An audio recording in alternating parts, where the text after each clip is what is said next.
آیا شیر برای همه افراد مفیده؟ آیا همه شیرها به یک اندازه کلسیم و ویتامین دی دارن؟ آیا شیر نیازهای غذایی یک بچه رو به طور کامل تامین میکنه؟ شیر پرچرب بهتره یا شیر بدون چربی؟ اگه به شیر مواد دیگه‌ای مثل چای، قهوه یا ادویه اضافه بشه، چه تأثیری روی طعم و خواص اون میذاره؟ روزانه چه مقدار شیر باید مصرف کرد؟ آیا مصرف شیر بعد از تمرینات ورزشی کار درستیه؟ چرا شیر گاو بعضیا رو دچار مشکل تنفسی میکنه؟ افرادی که معده‌شون نمیتونه قند شیر رو هضم کنه باید چیکار کنن؟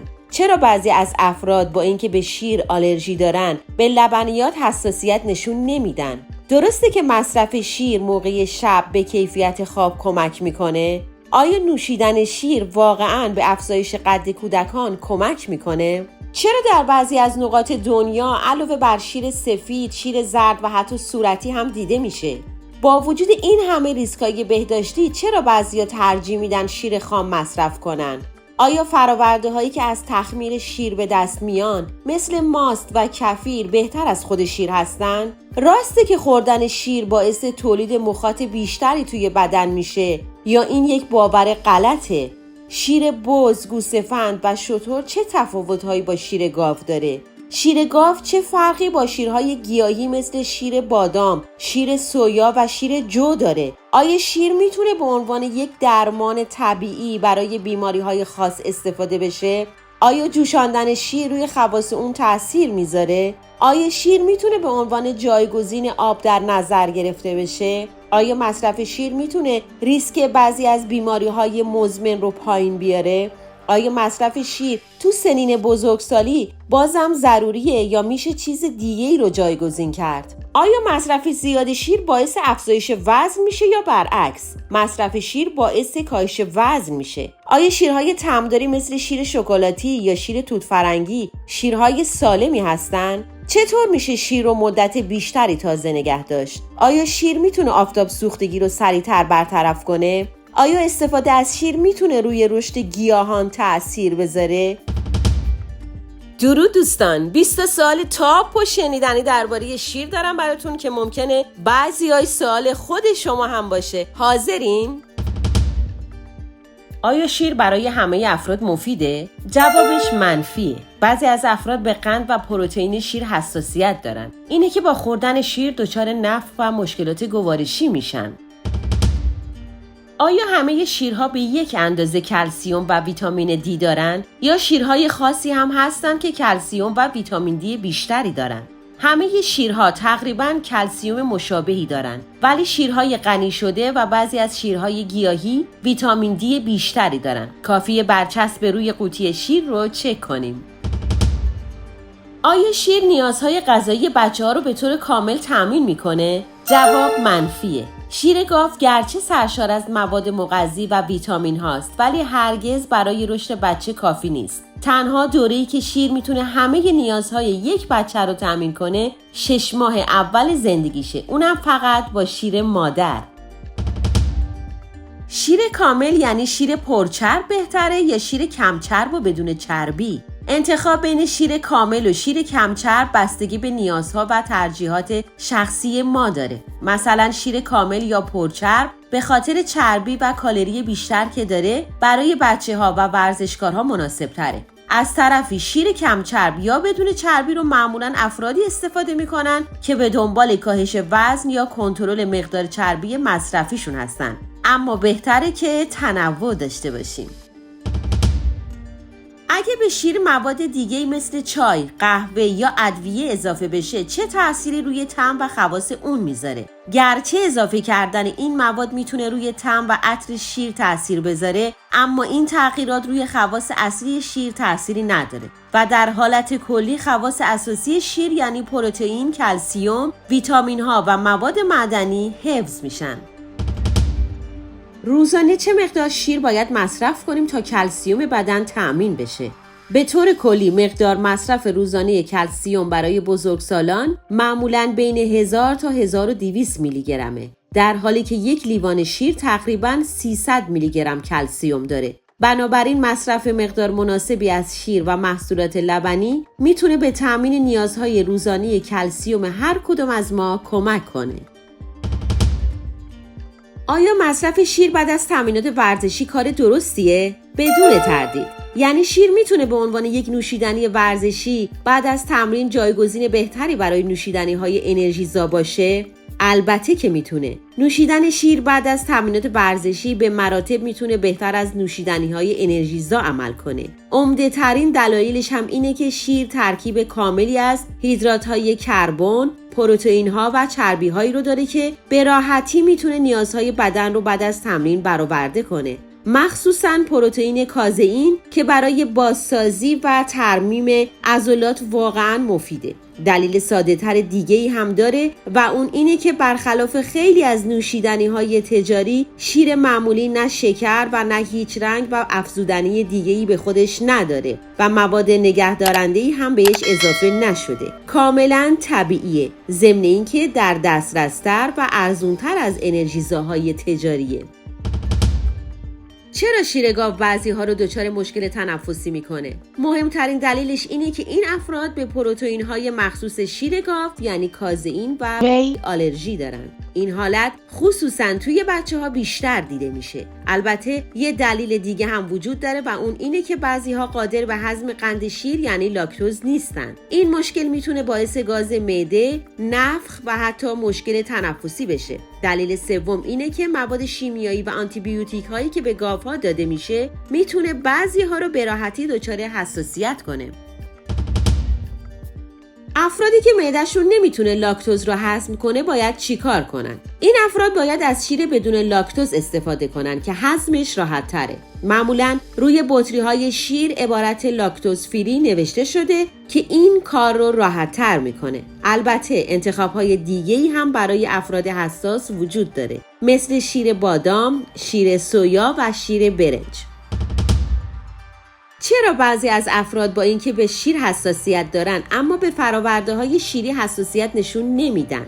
دلیلش اینه که قند و پروتئین هایی که تو شیر طبیعی وجود داره و باعث حساسیت بعضی از افراد میشه تو فرایند پاستوریزه شدن شیر تغییر میکنه یا تخمیر میشه و همین باعث حساسیت کمتر میشه.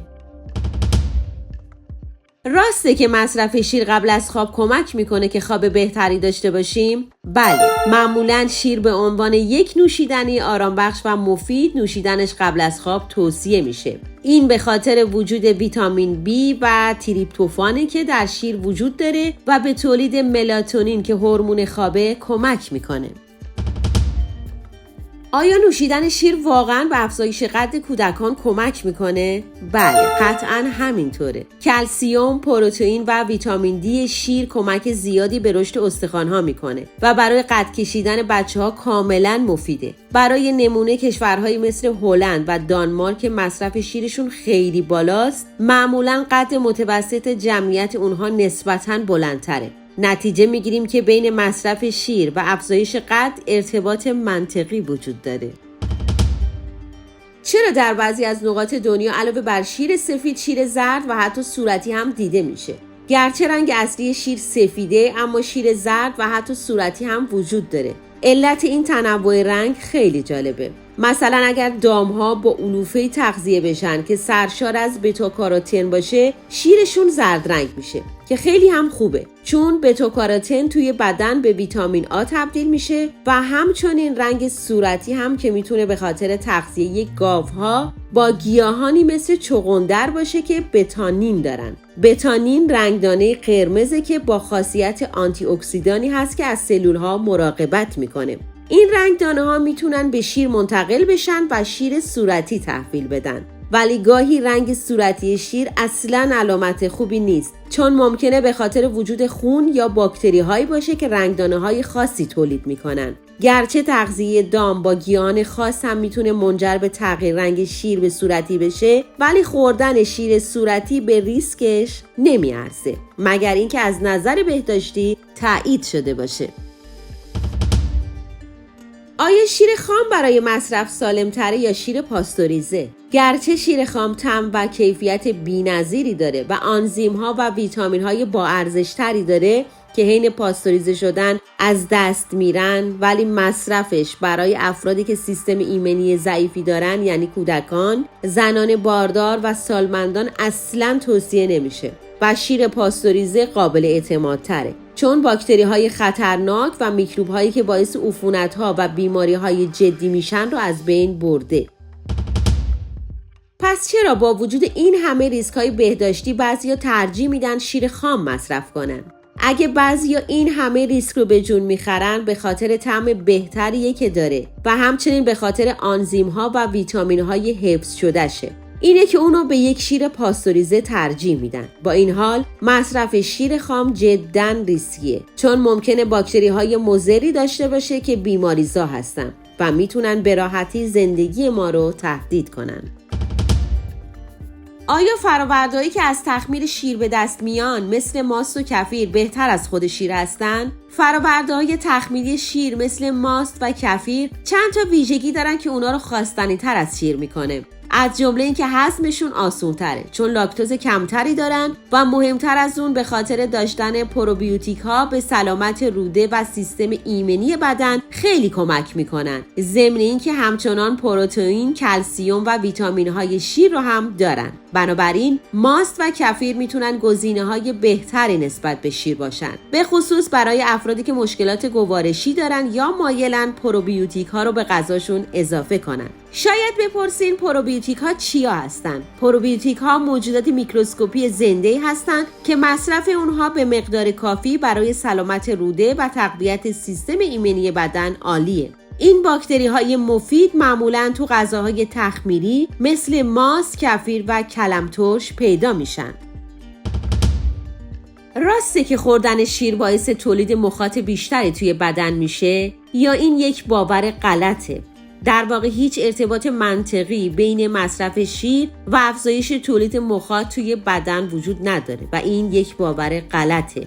درسته که گاهی ممکنه بعد از نوشیدن شیر احساس کنیم که سطح گلومون لزج شده، ولی این بیشتر به خاطر احساس چسبندگی و غلظت شیره تا تولید واقعی مخاط بیشتر. به طور کلی اگر کسی به لاکتوز شیر یا لبنیات حساسیت نداشته باشه، مصرف شیر هیچ تأثیری روی مخاط اون نمیذاره. شیر بز، گوسفند و شتر چه تفاوت‌هایی با شیر گاو داره؟ شیر گاو از نظر ترکیبات مختلفی مثل مقدار پروتئین، چربی و ویتامین ها با شیر بز، شیر گوسفند و شیر شتر فرق داره. به طور مثال شیر بز و شیر گوسفند کمترین مقدار لاکتوز رو داره، پس برای افرادی که به لاکتوز حساسیت دارن مناسب تره. ولی شیر بز و شیر گوسفند بیشترین مقدار فسفر و پتاسیم رو داره که برای سلامت استخوان و قلب مفیدتره. از طرف دیگه شیر شتر کمترین مقدار چربی رو داره و برای افرادی مناسب تره که به دنبال یک رژیم کم چرب هستن. شیر گاو چه فرقی با شیرهای گیاهی مثل شیر بادام، شیر سویا و شیر جو داره؟ شیر گاو درصد قابل توجهی پروتئین داره و همچنین لاکتوز که یک نوع قند طبیعیه، ولی شیرهای گیاهی مثل شیر بادام و شیر سویا ویتامین دی غنی شده دارن. آیا شیر میتونه به عنوان یک درمان طبیعی برای بیماری‌های خاص استفاده بشه؟ جواب منفیه. گرچه شیر منبع تامین کلسیم، ویتامین دی و پروتئینه، ولی به تنهایی نمیتونه به عنوان درمان بیماری‌های خاص مورد استفاده قرار بگیره. حتی مصرف بیش از حد اون میتونه عوارض هم داشته باشه. برای اینکه تو رژیم غذاییمون بهترین استفاده رو از شیر ببریم، بهتره با یک پزشک یا متخصص تغذیه مشورت کنیم. چرا شیر بعد از جوشیدن طعمش تغییر میکنه؟ شیر بعد از جوشوندن طعمش عوض میشه، چون حرارت ترکیب پروتئین شیر رو تغییر میده و حتی روی قند و چربی اون هم اثر میذاره. فوایدش چطور؟ اونا هم با جوشوندن تغییر میکنن؟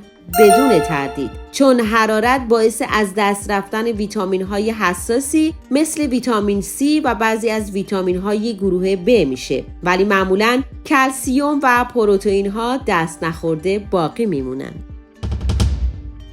آیا شیر میتونه به عنوان جایگزین برای آب در نظر گرفته بشه؟ جواب منفیه. شیر به عنوان یک منبع غنی گرچه میتونه بعضی از نیازهای بدن رو پوشش بده، ولی به هیچ عنوان نمیتونه کاملا جایگزین آب بشه. آیا شیرهای گیاهی مثل شیر بادام، شیر سویا و شیر نارگیل به اندازه شیر گاو مقوی هستند؟ معمولا شیرهای گیاهی مثل شیر بادام، شیر سویا و شیر نارگیل ویتامین ها، مواد معدنی و پروتئین هایی رو که لازم داریم به ما میدن. اما بهترین انتخاب برای هر کسی ممکنه متفاوت باشه. یعنی از نظر گوارشی یک کسی بهترین انتخابش میتونه شیر گیاهی باشه و یا برعکس. باید دید متخصص تغذیه بر اساس بدن هر شخص چه تصمیمی میگیره. آیا مصرف شیر میتونه ریسک بعضی از بیماری‌های مزمن رو پایین بیاره؟ بله. مصرف شیر میتونه ریسک بعضی از بیماری‌های مزمن رو کاهش بده. به عنوان مثال کلسیم و ویتامین دی شیر ریسک ابتلا به پوکی استخوان رو پایین میاره. یا پتاسیم شیر به کاهش فشار خون کمک میکنه. و بالاخره مصرف منظم محصولات لبنی ریسک دیابت نوع 2 رو پایین میاره. اگه آدم یه مدت طولانی شیر و لبنیات مصرف نکنه چه اتفاقی میفته؟ اگه کسی برای مدت طولانی شیر و لبنیات رو از رژیم غذاییش حذف کنه، ممکنه دچار کمبود کلسیم و در نتیجه پوکی استخوان بشه. ممکنه دچار کمبود ویتامین دی بشه و در نتیجه سیستم ایمنی بدنش مختل بشه. ممکنه دچار کمبود پروتئین بشه و در نتیجه ترمیم بافت‌های بدنش با مشکل مواجه بشه. و بالاخره ممکنه دچار کمبود ویتامین B12 بشه و در نتیجه در معرض مشکلات عصبی و کمخونی قرار بگیره. مگر اینکه جایگزین مناسبی برای شیر پیدا بکنه. آیا مصرف شیر تو سنین بزرگسالی بازم ضروریه یا میشه چیز دیگه رو جایگزین کرد؟ مصرف شیر تو هر سنی مفیده، ولی در بزرگسالی چندان ضروری نیست. اگه به هر دلیلی نمیخوایم یا نمیتونیم شیر مصرف کنیم، میتونیم نیازهامون رو از غذاهای دیگه مثل شیرهای گیاهی، سبزیجاتی که برگای سبز تیره دارن، ماهی و مکمل‌ها دریافت کنیم. مشورت با متخصص تغذیه تو این زمینه خیلی کمک میکنه. آیا مصرف زیاد شیر باعث افزایش وزن میشه یا برعکس باعث کاهش وزن میشه؟ مصرف شیر میتونه تاثیرات متفاوتی روی وزن داشته باشه و به همون اندازه که مصرف زیاد شیر کامل و پرچرب و شیرهای طعمدار میتونه وزن رو بالا ببره، به همون اندازه هم مصرف شیر کمچرب میتونه به کاهش وزن ما کمک کنه. ضمن اینکه شیر خاصیت سیر کنندگی هم داره و جلوی اشتها رو تا چند ساعت میتونه بگیره. آیا شیرهای طعمداری مثل شیر شکلاتی یا شیر توت فرنگی شیرهای سالمی هستند یا افزودنی‌های مضر دارند؟ مصرف شیرهای طعمدار رو بهتر محدود کرد، چون این شیرها معمولاً افزودنی‌هایی مثل رنگ دهنده‌های غیر طبیعی و شکر اضافی دارند که به راحتی آدمو دچار اضافه وزن و حتی دیابت میکنه. پس در صورت مصرف بهتره برندهایی رو انتخاب کنیم که کمترین میزان افزودنی رو دارن. چطور باید از شیر نگهداری کرد تا مدت بیشتری تازه بمونه؟ برای اینکه شیر مدت طولانی تری نگهداری بشه چند نکته رو باید رعایت کرد. شیر رو فقط توی دمای بین 1 تا 4 درجه یخچال باید نگهداری کنیم. از نگهداری شیر تو در یخچال خودداری کنیم، چون دمای این قسمت متغیره. شیر رو تو بسته‌بندی اصلی خودش نگهداری کنیم تا در معرض هوا و نور قرار نگیره. در پوش شیر رو حتما بعد از استفاده محکم ببندیم که هوا نگیره. هرگز شیر تازه رو با شیر قدیمی مخلوط نکنیم. اگه قصد داریم شیر رو برای مدت طولانی تری نگهداری کنیم، باید اونو حتما فریز کنیم، چون شیر در حالت فریز شده تا 3 ماه قابل نگهداریه، ولی برای باز کردنش باید حتما اونو تو محیط یخچال گذاشت. آیا شیر میتونه آفتاب سوختگی رو سریعتر برطرف کنه؟ جواب کاملا منفیه. شیر ممکنه به عنوان یک مرطوب کننده و آرام بخش برای پوست آفتاب سوخته مفید باشه و التهاب اون رو تا حدی آروم کنه، ولی تأثیری روی آفتاب سوختگی نمیذاره یا حداقل بهبودش رو تسریع نمیکنه. آیا استفاده از شیر میتونه روی رشد گیاهان تأثیر بذاره؟ قابل توجه علاقه‌مندان به گل و گیاه خونگی. جالبه که استفاده از شیر به عنوان کود یا محلول غذایی میتونه مواد مغذی رو به خاک منتقل کنه و روی رشد گیاهان تأثیر مثبت بذاره. چرا شیرهای ارگانیک بهترن؟ بدون تردید شیرهای ارگانیک و بدون هورمون بهترن، چون بدون استفاده از آنتیبیوتیک ها، مواد شیمیایی و هورمون های مصنوعی تولید میشن. برای تشخیص شیر ارگانیک از غیر ارگانیک کافیه برچسب ارگانیک رو روی بسته‌بندی ببینیم. این برچسب تضمین میکنه که شیر مطابق با استانداردهای ارگانیک تولید شده. دوستان جان، امیدوارم لابلای مطالب متنوعی که درباره شیر گفته شد تونسته باشم به بعضی از پرسش‌های شما درباره این نوشیدنی دلچسب جواب داده باشم. ممنونم که تا آخر برنامه با ما بودین. اگه مطالب امروز رو مفید دیدین ممنون میشم لایک کنین و همچنین با دوستانتون هم به اشتراک بذارین. منتظر کامنت های شما هستم. دوستتون دارم. تا درودی دیگر، بدرود.